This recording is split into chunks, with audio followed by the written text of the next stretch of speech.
All right, our next book for today is Andrew's Loose Tooth, written by Robert Munsch and illustrated by Michael Marchenko.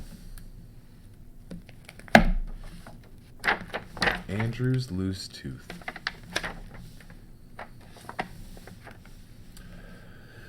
When Andrew came downstairs, there were 3 big red apples in the middle of the table. And even though he had a loose tooth, he decided to eat an apple. So he reached out, picked up an apple, shined it on his shirt, and yelled, took a bite, and yelled, "Yow! Mommy, do something about this tooth. It hurts so much I can't even eat my apple." Andrew's mother opened up his mouth and looked inside. Oh, she said, "It is a loose tooth. I know what to do." She took a hold of the tooth with both hands and pulled as hard as she could, but the tooth did not come out.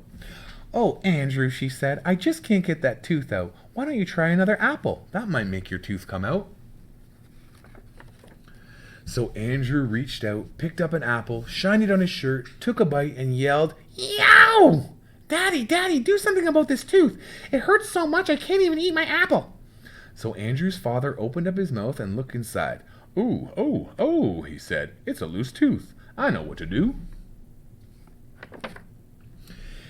He got a big pair of pliers and took a hold of Andrew's tooth. Then he put his foot on Andrew's nose and pulled as hard as he could, but the tooth did not come out. "Oh, Andrew," he said, "this tooth is stuck. Why don't you try another apple? That will make your tooth come out."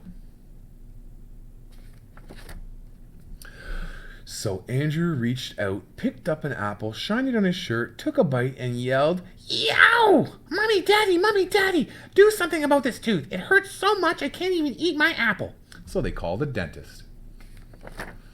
The dentist came in a shiny black car. He opened up Andrew's mouth, looked inside, and said, Oh, it's a loose tooth. I know what to do. 555 tooth. He got a big long rope and he tied one end to Andrew's tooth. Andrew said, "I know what you're going to do. You're going to tie the end of the rope to the door and then you're going to slam the door." "No," said the dentist. "I'm going to tie it to my car." He tied the other end of the rope to his car and drove away as fast as he could. When he got to the end of the rope, his whole car fell apart. The dentist stood there holding just the steering wheel. Then Andrew's mother and his father and the dentist all said, Andrew, that tooth will not come out. You just can't eat your breakfast." Andrew sat on the front yard looking very sad. His best friend, Louie, came along and said, "Andrew, what's the matter?" "Oh," said Andrew, "my mother can't get this tooth out. My father can't get this tooth out. The dentist can't get this tooth out. And I can't eat breakfast." Ooh, said Louie. "I know what to do." Louie went into Andrew's house and called the tooth fairy on the phone. The tooth fairy roared up right away on a large motorcycle. Andrew looked at the tooth fairy and said, "If you think you're going to use that motorcycle to pull out my tooth, you are nuts." "What do you think I am?" said the tooth fairy. "A dentist?" She pulled Andrew's tooth out with one hand and the tooth did not come out. She pulled Andrew's tooth with 2 hands and the tooth did not come out.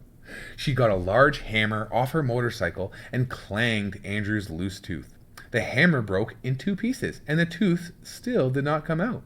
"Incredible," said the tooth fairy.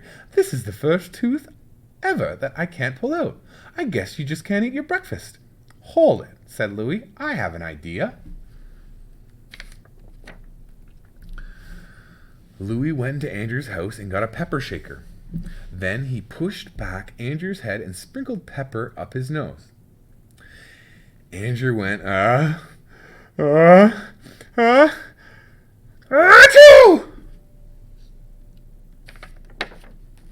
And sneezed that tooth all the way across town. But the tooth fairy still got her tooth. The end.